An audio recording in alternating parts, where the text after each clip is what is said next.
France Maghreb 2, France Maghreb 2. Un hommage que nous lui rendons au quotidien, puisque les studios dans lesquels France Maghreb 2 émet la totalité de ses émissions portent son nom, les studios Brahim Hasmaïl. On le voit sur la chaîne YouTube, on le voit sur les différentes photos, on le voit avec les chroniqueurs. Donc Brahim Hasmaïl, il est parti il y a 10 ans, mais il est toujours avec nous, dans nos cœurs, et j'allais dire presque physiquement, puisqu'on voit son nom tous les jours. Il est parti juste avant les fameux événements de la pseudo-révolte et printemps arabe. Il est parti juste avant les élections présidentielles de 2012 qui ont vu donc M. Sarkozy tomber. Et il se faisait un plaisir de vivre avec nous ces élections, puisque le printemps arabe n'était pas programmé, mais les élections étaient programmées au mois de mai 2012. Et ça doit être l'un de ses regrets de ne pas avoir été à nos côtés à cette période. Mais il doit être fier là-haut de nous voir travailler, puisque depuis son départ, la radio a pris un nouveau développement qui est dans la continuité de la création de la radio. Je rappelle que la radio a été créée et fondée le 7 novembre 1987. Et ironie du sort, donc Brahim Hasmaïl va partir, va mourir le lendemain d'un anniversaire que nous devions fêter. C'est lui du 7 novembre 2011. Il est parti juste avant, parce qu'il est tombé malade 3 jours avant, et en 3-4 jours, il est parti. Et donc, ce qui devait être une de nos fêtes en 2011 est devenu un jour de tristesse. Ce jour de tristesse que nous dépassons tous les jours, chaque fois que nous obtenons une nouvelle fréquence, chaque fois que nous obtenons un nouveau trophée que notre radio obtient, on ne peut que lui rendre hommage, puisque c'est avec lui que j'ai lancé cette aventure, cette belle aventure, qui fait qu'aujourd'hui, France Maghreb 2 est une radio à la fois nationale et sur tous les réseaux, entre FM, DAB, réseaux sociaux, et qui a aujourd'hui une notoriété, une crédibilité qu'elle n'avait pas, bien sûr, lors de sa création en 1987, ni en 2011, où elle commençait à obtenir ses premières fréquences en province, Clermont-Ferrand et Dijon notamment. Et donc c'est tout ça qui se bouscule comme souvenir en mémoire quand je pense personnellement à Brahim Hasmaïl, au-delà donc de notre amitié, puisque moi j'ai rencontré Brahim Hasmaïl par le hasard de la vie du côté des universités Sorbonne et Vincennes et Saint-Michel, en gros dans les années 75, 76, 77, et depuis on ne s'est jamais quitté, de 1976 jusqu'à son décès en 2011, avec une amitié à la fois forte, faite de franchise et de confrontation d'idées. Et c'est lui qui a eu cette idée qu'on crée ensemble cette radio, en me disant, pareil, que dans la communauté, l'écriture et la lecture est un privilège pour quelques-uns qui ont eu la chance d'aller à l'école. Par contre, le conte oral et la transmission orale est quelque chose de fondamental. Il n'y a qu'à voir ce qu'on appelle en Algérie les bouqalettes pendant le mois de Ramadan, donc les histoires et les anecdotes. Il n'y a qu'à voir les histoires de celui qu'on appelle au Maghreb Jouha et qui raconte toute la drôlerie de l'histoire. Il n'y a que voir comment des gens, par exemple des non-voyants, apprennent par cœur le texte coranique qu'ils ne peuvent pas lire, surtout qu'à l'époque il n'y avait pas le braille, et donc qui me disaient toujours la mémoire et la parole est l'instrument de la transmission de la mémoire, et donc c'est pour ça qu'il nous faut une radio, parce que nous aurons beau ouvrir une librairie, nous ne pourrons pas toucher, jamais toucher, autant de personnes que des gens qui écoutent et qui interviennent à la radio.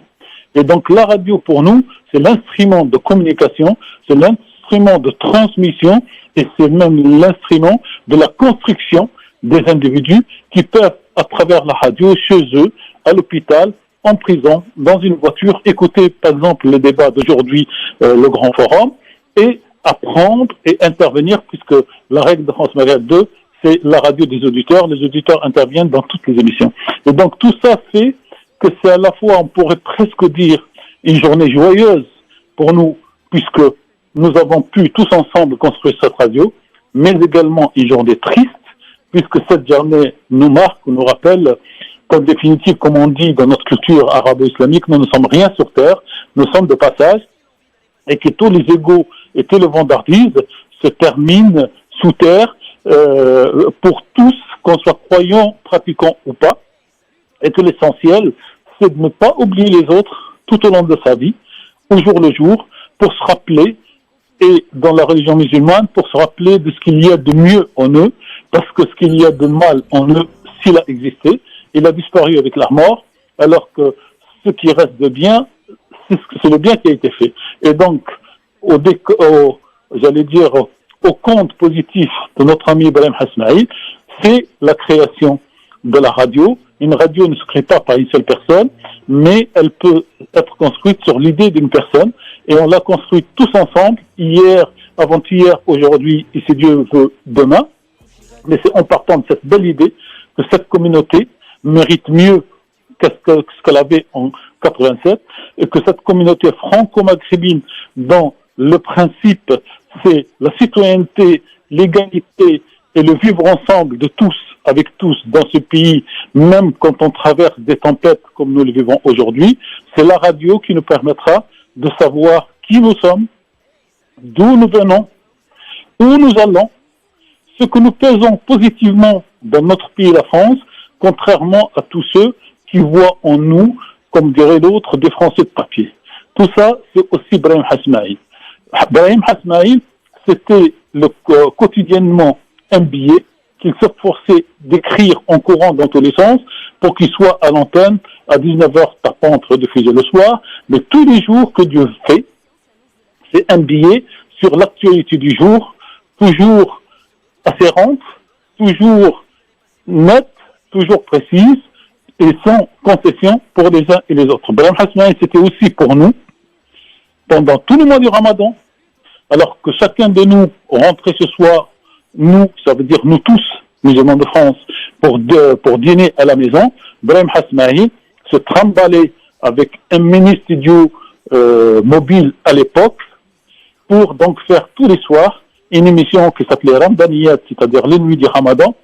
une icône dans le monde de la radio pour faire découvrir une association, une mosquée, un café, une maison de retraite ou une maison, puisqu'on a tourné, il a tourné, j'ai tourné, on a tourné ensemble, dans des familles maghrébines, pratiquantes, dans des familles non maghrébines, converties à l'islam, et dans des familles qui ne sont ni musulmanes, ni d'origine maghrébine, pour savoir comment la France vivait tout ça.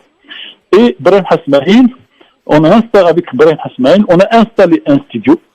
dans un restaurant qui s'appelle le Mianis, et je vais me permettre de faire un peu de pub pour une fois à ce restaurant, le Mianis, qui est au 132 boulevard, donc Ménilmontant à Paris, 20e métro Ménilmontant. Ibrahim Hasmaïl avait un studio à demeure, et donc il faisait ses émissions, pas exemple pendant le Ramadan, mais tout au long de l'année, quand on avait un invité, il pouvait le recevoir pour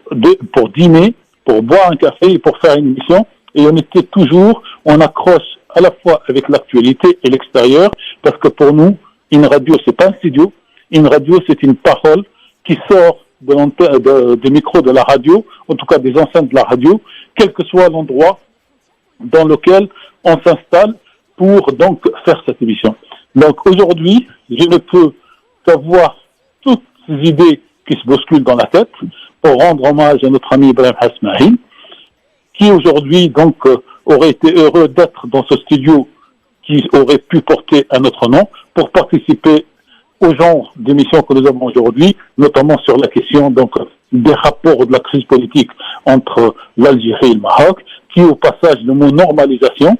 revient à ceux qui imposent les mots pour imposer les idées, parce que normalisation, c'est comme si ne pas avoir de relations avec Israël quand on connaît le drame palestinien serait anormal, et que la normalité nous ramènerait à faire donc de relations. On n'a jamais parlé de normalisation quand le président Obama a établi pendant quelque temps les relations avec Cuba. On a parlé d'établissement de relations diplomatiques entre les États-Unis et Cuba, et pas de normalisation. Mais pour le monde arabe, il y a toujours deux mots qui viennent d'ailleurs, qui s'imposent à notre débat. Ibrahim aurait été heureux ce soir de nous faire son billet cher Christophe, vous le connaissez par cœur, dormez bien dans le sigle, dans la signature, et dormez bien, braves gens. La Terre tourne, mais elle tourne sans vous, ça veut tout dire, et donc il aurait été heureux de nous faire aujourd'hui un billet sur le mot normalisation avec Israël, avec donc tout le tenant et les aboutissants de cette idée. Voilà, donc, comme dit l'autre, on peut tout dire sans rien dire, et il faudrait 2 minutes pour parler d'Ibrahim Hasnaïn pour nous. Les auditeurs, beaucoup le connaissent,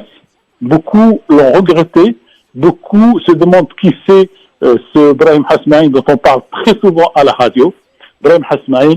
est d'abord un jeune Algérien originaire du Mzab, qui a fait ses études